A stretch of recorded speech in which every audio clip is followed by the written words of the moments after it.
Bonsoir à tous, j'espère que vous allez bien. Ce soir, on se retrouve pour la reprise, un tout nouveau cours, au Hachem. Alors, on est cette semaine parachat de Noir, mais je suis tombé sur un Shemi Shmuel sur la parachat de Bereshit la semaine dernière, incroyable, où on a énormément d'enseignements desquels tirer quelque chose. Alors, je me suis permis, avec votre permission, de justement aborder ce sujet ce soir. Il y a une question absolument incroyable et essentielle qui est posée par rapport à la parachat de Bereshit. On sait que il était défendu pour l'homme et la femme de manger du fruit de la connaissance du bien et du mal. Rien de nouveau.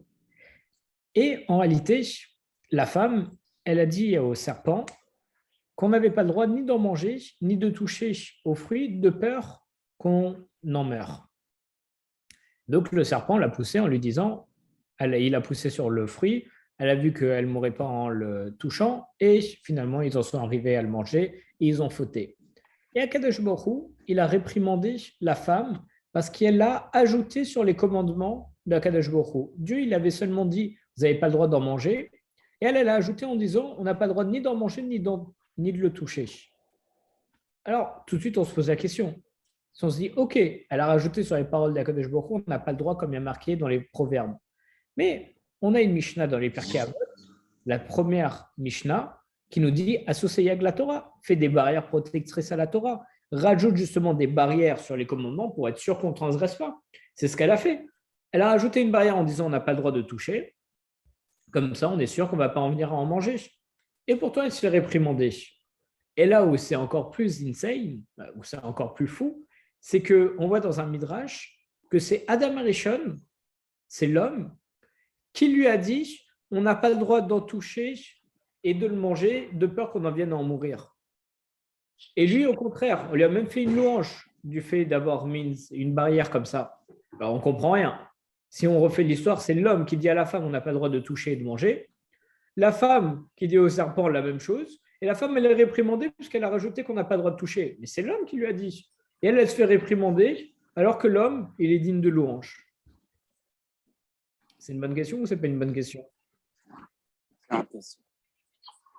Étant donné qu'on sait que la Torah, en plus, elle fait ni sexisme ni quoi que ce soit, Chazé Shalom. Alors, big question. Alors, justement, le Shemi Shmuel, il rapporte le Panim Yafot, qui nous dit qu'en réalité, elle a mal compris ce que lui a dit l'homme. Alors non, on ne comprend pas, parce que lorsqu'on lit le texte, c'est exactement la même phrase. Il dit non. À vrai dire, ce que l'homme avait dit, c'est vous n'avez pas le droit d'en manger, virgule. La virgule, en fait, est symbolisée par les ta'amim, les signes de cantillation qu'on a dans la Torah. Il a dit, vous n'avez pas le droit d'en manger, virgule, ni d'en toucher, le peur que vous en mouriez. Et la femme, qu'est-ce qu'elle a dit? Elle a dit, vous n'avez pas le droit d'en toucher et d'en manger, virgule, de peur qu'on va en mourir. Donc en fait, ce qu'elle a dit, la femme, c'est si on le touche et ou bien si on en mange, on risque de mourir. Et c'est là où le serpent, il lui a dit, ah ouais, bah regarde, je te pousse, tu viens de toucher le fruit, tu vois que tu n'es pas morte. Donc ça veut dire qu'en réalité, le commandement, il n'est pas vrai. Et de plus, le serpent, il a pu aussi lui dire, regarde, on a une mitzvah qu'on retrouve dans Kedoshim, on voit qu'on peut faire une mitzvah en faisant rien. On se disait quoi cette mitzvah? C'est lorsque on ne fait pas d'avera. C'est extraordinaire, c'est-à-dire que là, maintenant, en ce moment, je suis en train de faire 10 000 mitzvot parce que, bon, Hachem, ni je suis en train de tuer quelqu'un, ni de voler quelqu'un, ni quoi que ce soit. Donc, je devrais faire des milliers de mitzvot à la seconde. En réalité, non. Le traité Kedoshim, il nous dit que c'est lorsqu'on fait rien, lorsqu'on se retient, quand on a un attrait pour une avera. Un cas typique, j'ai rasé Shalom, je passe devant une boulangerie pas cachère et l'odeur commence à remonter dans mes narines et me donne envie. Et là, je me retiens et je ne vais pas en manger. Alors, le fait de ne rien faire, ça fait faire une mise parce qu'on a combattu son mauvais penchant. Et là, ce que lui dit le serpent, c'est justement si tu manges du fruit de la connaissance, tu vas avoir le Yetzirara, le mauvais penchant en toi. Et en ayant le mauvais penchant, alors tu pourras accomplir cette mitzvah du fait de combattre ton Yetzirara en te retenant. Donc, ça vaut le coup d'en manger. Tu pourras encore mieux servir à Kadosh Baruch Hu. Bien entendu, il ne fallait pas le faire. Et donc, on voit que la grosse différence en réalité entre Chava et Adam, c'est que Chava, elle a juste mal placé la virgule. Elle a dit, vous ne mangerez pas et vous ne toucherez pas, de peur qu'on en meure. Donc, Mistama, que si on le touche, on risque de mourir. Mais l'homme, il a dit, vous n'en mangerez pas. C'est un interdit, c'est sûr. Virgule. Et tu ne vas pas toucher de peur que tu meurs. C'est-à-dire, ne va pas le toucher, parce qu'en le touchant, tu risques d'enfreindre la barrière et donc d'arriver à en manger. Et là, c'est sûr que tu mourras. Donc, pourquoi est-ce que je voulais apporter ce point par rapport à vous, qui est peut-être légèrement technique et ce qui n'est pas forcément notre habitude? C'est parce que on voit qu'avec une virgule dans une phrase, d'abord, on sait que en disant quelque chose, on peut créer ou détruire. En disant quelque chose, on peut, Chazé Shalom, faire énormément de mal à une personne, tout comme on peut revigorer une personne, on peut lui donner de la motivation, lui donner des forces. Alors, avec une phrase, avec des paroles, avec un discours, on sait quel impact ça peut avoir. On dit, d'ailleurs, même le Rav Ashi Kleinman, il dit que la parole, c'est une arme extraordinaire. C'est l'arme la plus forte qui existe sur Terre. Mais elle peut être à la fois créatrice et à la fois destructrice. C'est vrai qu'il faut faire attention à comment on l'utilise. Donc, un discours, c'est sûr que ça peut changer énormément de choses. Un cours, ça peut changer énormément de choses. Le fait de faire des manifestations, de donner un discours pour changer les opinions, peu importe le cas, ça peut faire beaucoup de changements. Une phrase clé, une phrase d'accroche, ça peut aussi avoir beaucoup d'effets. J'invente totalement. Première chose qui me passe par la tête. Sauver les animaux, ils sont notre avenir. Une phrase comme ça qui mobilise plein de personnes pour justement faire attention aux animaux. Un mot aussi, ça pourrait avoir un impact. Un mot gentil, un seul mot. Voir quelqu'un qui est un peu triste en lui disant « tu es rayonnant aujourd'hui, tu es beau », lui faire un compliment, quelque chose comme ça, ça peut revigorer la personne, lui redonner de la force, de la lumière et lui permettre de retrouver un petit peu et de sortir de cet obscurcissement. J'ai du mal avec ça, moi. Et Obscurité. obscurité. Ouais, non, mais le fait qu'il s'obscurcisse. Obscurcissement. Ouais. Maybe. Ouais, ok, pourquoi pas. Je prends. Mais on voit qu'avec un discours, on peut avoir un impact. Avec une phrase, on peut avoir un impact. Avec un mot, on peut avoir un impact. Et on vient de voir qu'en réalité, même avec une virgule, ça peut avoir un impact extraordinaire. Une simple virgule. Le fait que Chava, elle ait juste mis la virgule 2 mots après, alors malheureusement, Kadosh Baruch Hu, il a puni et beaucoup réprimandé pour ça. Et elle est passée de faire une mitzvah en mettant des seyagim la Torah, en mettant des barrières protectrices à la Torah, elle est passée de faire une mitzvah à faire une avera parce qu'elle a fait, du coup, elle a rajouté sur les paroles d'Akadosh Baruch Hu. Et tout ça à cause d'une virgule. Et ça, dans la vie de tous les jours, on ne se rend pas compte en réalité l'importance qu'ont les mots et même l'importance que peut avoir une simple virgule, un simple point. D'ailleurs, un point, une nekuda, c'est à la fois un point de ponctuation, de quelque chose qui peut sembler insignifiant, quelqu'un qui met quelque chose qui met fin à une phrase, mais qui peut aussi donner lieu à une nouvelle phrase. Mais un point, c'est aussi une idée. On dit aujourd'hui, dans cette réunion, on va avoir plusieurs points, c'est plusieurs idées. Donc un point, c'est quand même la fin d'une idée. Et comme on sait à Sof Osé et Takol, la fin, ça constitue le tout. Le fait de mettre la dernière brique, c'est vraiment finir l'édifice et c'est passé. N'importe quoi, si on a une maison, le fait de mettre la dernière brique, on est passé de c'est quelque chose en construction à maintenant c'est une maison. Parce qu'à Sof Osé et Takol, c'est la dernière chose qui constitue le tout. Et c'est le point qui va donc fermer la phrase et qui va faire que ces mots assemblés vont devenir une phrase, vont être une phrase. Donc on voit que ce n'est pas juste un point. Non, il y a toute une dimension derrière. Et il y a toute une importance. Et c'est ça ce que j'aimerais qu'on essaye de retenir pour ce soir, c'est l'importance des mots, d'une virgule, d'un point, d'une ponctuation. D'ailleurs, une même phrase dit avec un point ou une virgule à des endroits différents, ça a des sens radicalement opposés. Je n'ai pas d'exemple qui me viennent comme ça directement en tête, mais on sait que si on met une virgule au mauvais endroit, on peut passer d'une réprimande à un compliment. Laissez-moi une demi-seconde, voir s'il y a quelque chose qui passe par la tête. Ah, faut trouver la phrase polyvalente. Je ne l'ai pas automatiquement. Millénaire, si j'en trouve une, je vous la mettrai en commentaire parce que vous pourrez retrouver bien entendu la vidéo sur notre YouTube pour la revoir. Mais ça change tout. Ça change tout et donc ça a son importance. Et on voit aussi par là, donc à part le fait d'essayer d'apprendre qu'il faut faire attention aux mots qu'on utilise, de bien écrire, de bien parler, de bien s'arrêter au bon moment, savoir quand s'arrêter, savoir quand continuer. C'est important. À quoi ça sert aussi les virgules en littérature? Ça sert à marquer un arrêt, notamment pour souffler. Pour un lecteur, ça permet de souffler. Et c'est quoi l'importance de souffler? C'est que lorsque je vais souffler, je vais calmer la chose, je vais marquer un petit break, une petite interruption, qui va me permettre de reprendre un souffle et de pouvoir reprendre une suite. L'importance de dire reprendre un souffle, je voulais dire un autre mot parce que j'arrête pas de parler de souffler, mais c'est important parce que le souffle, c'est la vitalité. On voit qu'en réalité, quelqu'un qui nage, qui fait un crawl par exemple avec la tête sous l'eau, il est obligé parfois de lever la tête hors de l'eau pour souffler, pour se revitaliser et pouvoir repartir plus loin.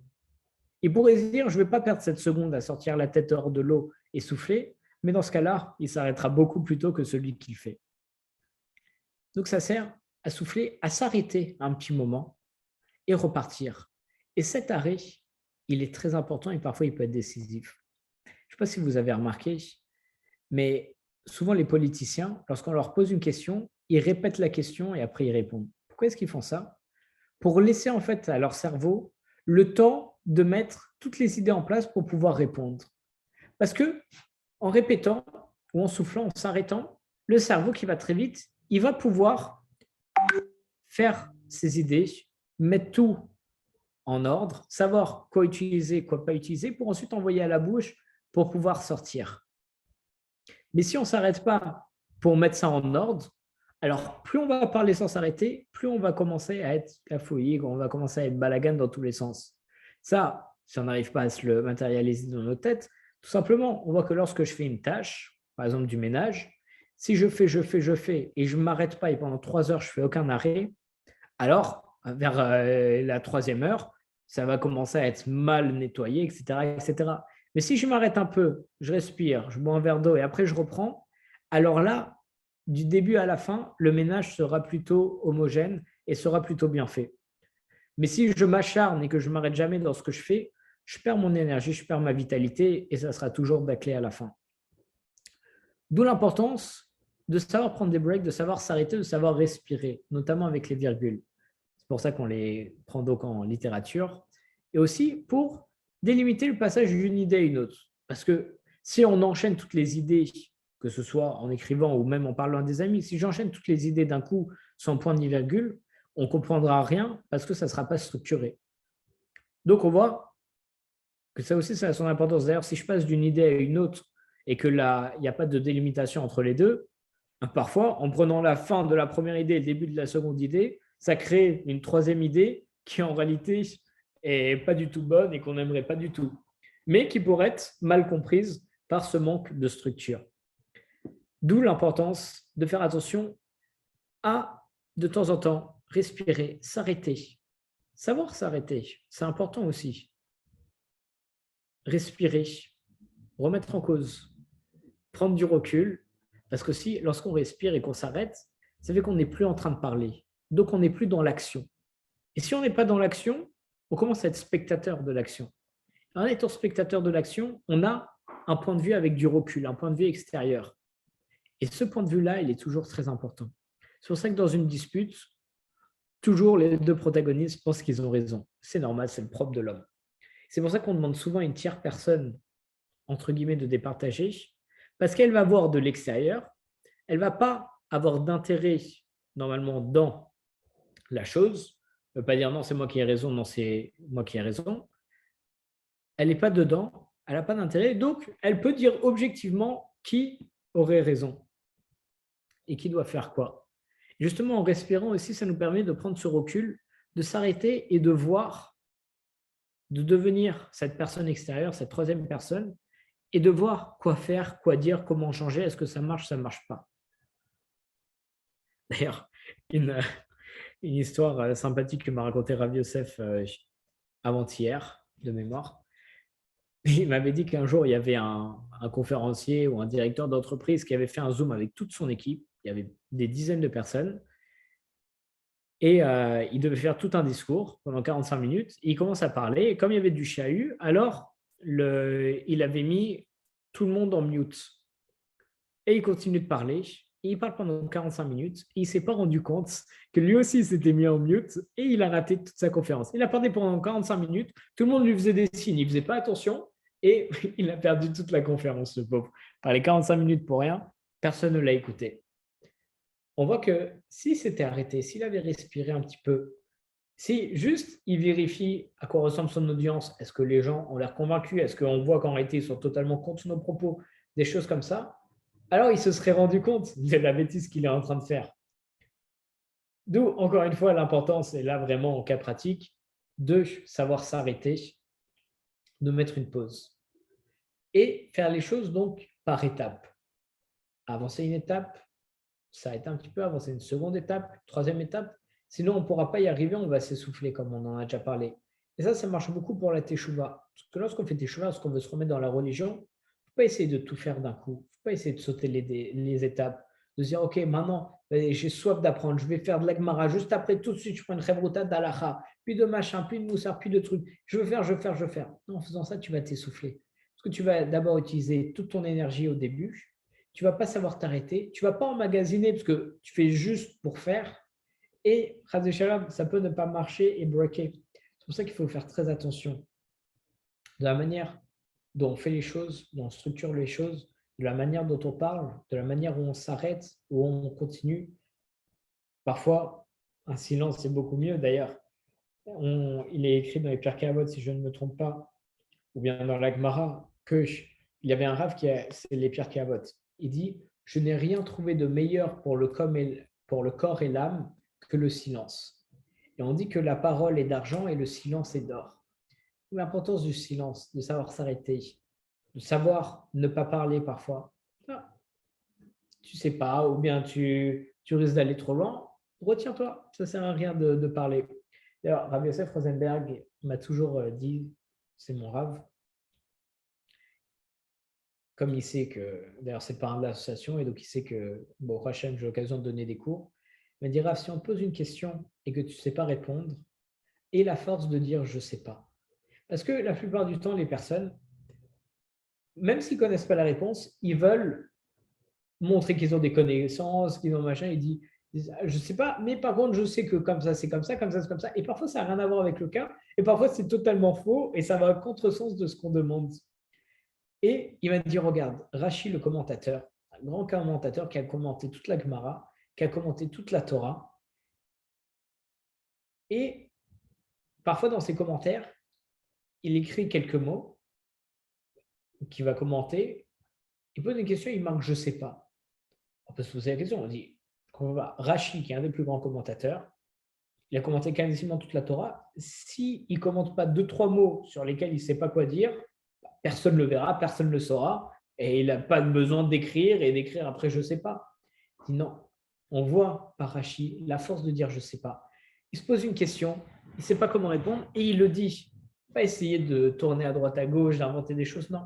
Il ne sait pas, il ne sait pas. Il faut savoir dire je ne sais pas. Il faut savoir s'arrêter, il faut savoir garder le silence, bien parler, comme on a vu donc au début du cours, avec le fait que juste en déplaçant une virgule, on est passé même d'une mitzvah à une avera. D'ailleurs, en déplaçant une chose aussi insignifiante qu'une virgule, ou bien qui peut paraître insignifiante, peut vraiment tout changer. Et par cette chose, j'entends la pensée.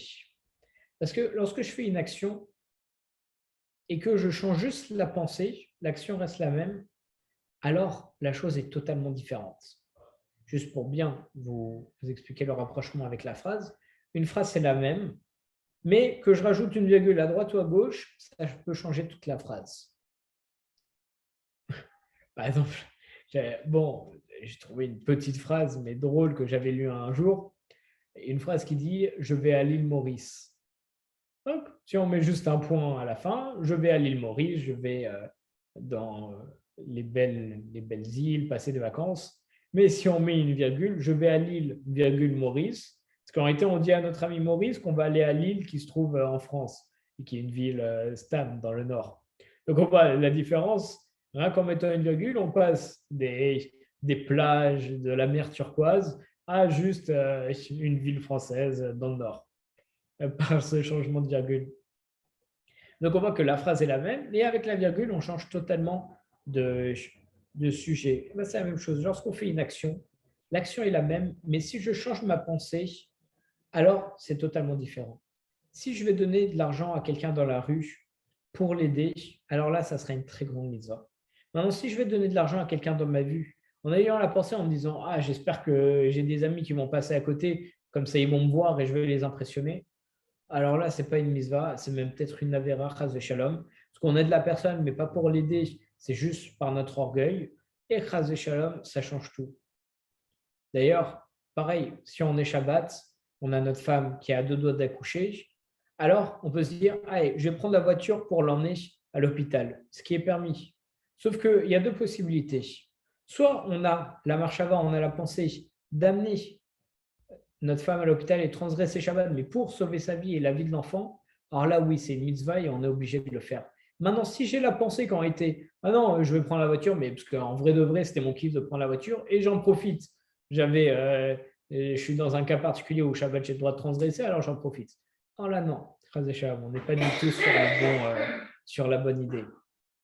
Mais on voit en tout cas, à travers tous ces exemples, l'importance de bien ponctuer ces phrases, l'importance de savoir mettre les virgules où il faut, de mettre un point là où il faut. Et encore une fois, le mot point, ce n'est pas juste un signe de ponctuation. C'est aussi, il y a toute une dimension derrière, c'est aussi les idées. Mettre un point là où il faut, c'est savoir arrêter aussi les choses là où elles sont. Parfois, il faut faire des choix. Est-ce qu'il faut continuer à faire cette chose ou s'arrêter? Est-ce qu'il faut continuer dans cette lancée ou s'arrêter? Est-ce que parce que j'ai investi, alors je risque de perdre et donc il faudrait que j'essaye de continuer pour avoir un rendement? Ou bien, au contraire, je risque de m'enfoncer encore plus? C'est des questions auxquelles il n'y a pas de réponse générale parce que ce sont à chaque fois des cas particuliers sur lesquels il faudrait s'intéresser.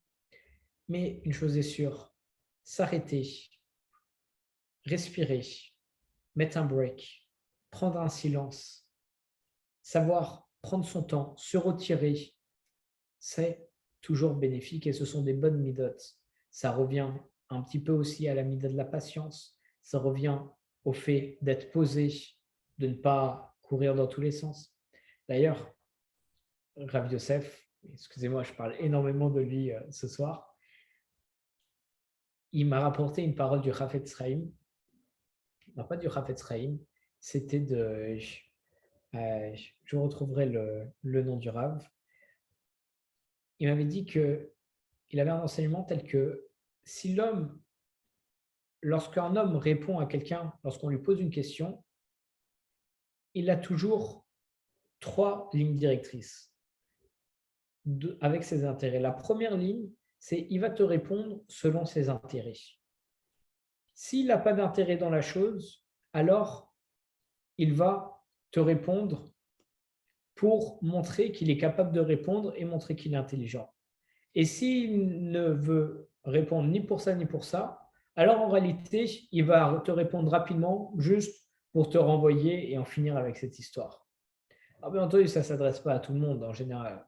Et j'espère bien, lorsqu'on pose des questions ou des conseils à notre famille ou à quelqu'un qui nous aime beaucoup, et vraiment, alors ce sera toujours pour notre bien. Mais il dit que, de manière générale, un homme répond lorsqu'on lui pose une question, on lui demande un conseil, selon ces 3 marches à vote. Première chose, il va répondre selon son intérêt. Ah, est-ce que je dois faire ça ou ça? Alors, il va voir s'il trouve un intérêt personnel, est-ce qu'il fasse plus une chose ou une autre chose? Il lui répondra en fonction de ça. S'il n'a aucun intérêt, alors il lui répondra juste pour lui montrer qu'il est intelligent. C'est un peu l'exemple que j'ai pris tout à l'heure. Qu'on pose une question et qu'on ne connaît pas vraiment la réponse, mais qu'on commence quand même à argumenter que dans ce cas-là, ça serait comme ça, dans un autre cas qui ressemble, ça serait comme ça. Oui, ce n'est pas la réponse, ça peut embrouiller plus qu'autre chose et ce n'est pas forcément la bonne chose à faire. Et troisième chose, s'il n'a ni l'un ni l'autre, alors il renverrait la personne assez rapidement. En réalité, c'est intéressant d'essayer d'observer les prochaines fois qu'on demande des conseils à quelqu'un ou des choses comme ça. Si ce n'est pas quelqu'un qui nous aime vraiment, Belev Shalem, avec un véritable cœur, intéressant de voir si on peut trouver ça en pratique. Malheureusement, mais c'est quand même un très grand maître qui nous dit ça. Et pourquoi je vous rapporte ça? Parce qu'il m'avait raconté que son père, Zatzal, le Rav Rosenberg Zatzal, une fois, il y avait le gabaï de sa synagogue de la Rachichoul qui devait déménager. Et c'était quelqu'un qui vraiment s'occupait de toute la choule, qui dynamisait tout. Donc, il allait voir le Rav, et ils ont Rav, voilà, j'aimerais déménager pour telle et telle raison. J'ai trouvé l'appartement. Maintenant, je veux savoir si oui ou non je déménage. Alors, qu'est-ce qu'il a fait, Rav Rosenberg Zatzal? Il a dit, laisse-moi 3 jours avant de te répondre. Il dit, pourquoi? Il dit, parce que je veux être sûr que dans ma réponse, ni je te réponde selon mon intérêt, parce que mon intérêt, c'est que tu restes, ni selon d'autres choses qui ne seraient pas justes pour ton profit personnel et pour la question que tu m'as posée et pour toi. Donc, je veux être sûr que dans ma tête, je retire tous mes intérêts, toutes les choses qui n'iraient pas pour pouvoir te répondre vraiment une réponse pure et te conseiller de partir ou pas. Et au final, il lui a dit de partir et il a déménagé. Mais en temps normal, un rave qui voit son gabaï qui dynamise toute la synagogue partir, c'est sûr qu'il va lui trouver tous les arguments et toutes les choses pour qu'il reste. Plus la parole d'un rave, c'est sacré. Alors, s'il lui aurait dit de rester, il serait resté. Il a dit non, je vais être sûr d'avoir la bonne décision dans ma tête pour te la donner. Et il a dit, je ne te répondrai pas avant 3 jours.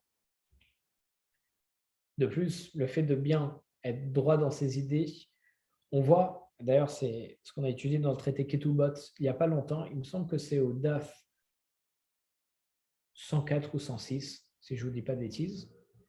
On voit, et on connaît bien entendu, le fait qu'un juge n'a pas le droit de toucher de pot de vin.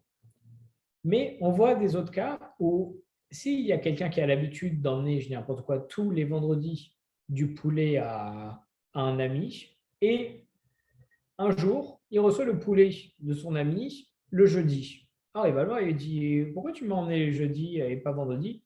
Il dit, parce que tout à l'heure j'ai rendez-vous au tribunal et c'est toi qui me juge. Alors je me suis dit, étant donné que je te vois directement aujourd'hui, je n'ai pas besoin de retourner te voir demain, je vais te donner directement aujourd'hui le poulet. Et bien par ça, il n'aura pas le droit de juger cette personne parce qu'il lui a fait une ana, il lui a fait un profit, il lui a amené le poulet plus tôt. Donc rien que par ça déjà, ça le disqualifie en tant que juge, il n'a pas le droit de juger.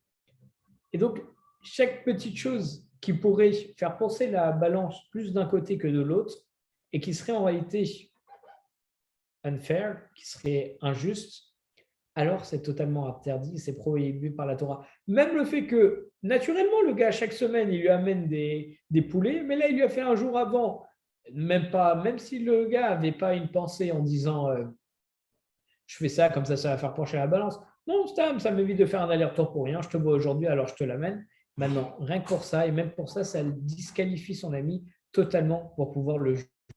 Donc, on va terminer dessus avec votre permission. Le fait de faire attention, de toujours être droit dans ce qu'on fait, de faire attention lorsqu'on nous demande des conseils ou des choses comme ça, de bien parler, de savoir où s'arrêter, quels conseils donner, quels conseils ne pas donner. Parfois, il faut dire des choses, parfois, il y a des choses qu'il vaut mieux garder. Et le discours, c'est une chose essentielle. Et comme on l'a dit au début du cours, la parole, c'est une arme extrêmement forte, mais qui est à la fois destructrice et créatrice. C'est pour ça que Bezrat Hashem, il faut savoir bien la manier, parce que même si on veut la manier pour le bien, pour dire des bonnes choses, il faut savoir la manier correctement. Sinon, Chaz et Shalom, ça peut amener à des choses très graves. Donc, faire attention quand on parle, faire attention à ce qu'on dit, et que Bezrat Hashem, on ait toujours le mérite de faire des bonnes choses avec tous les manques qu'Akadosh Baruch Hu nous a donnés, et de pouvoir réconforter, dire des paroles de Torah et enjoliver les vies des personnes grâce à notre bouche et ne pas, chas shalom, faire autre chose, des avérotes, ni quoi que ce soit. Chazakou à tous.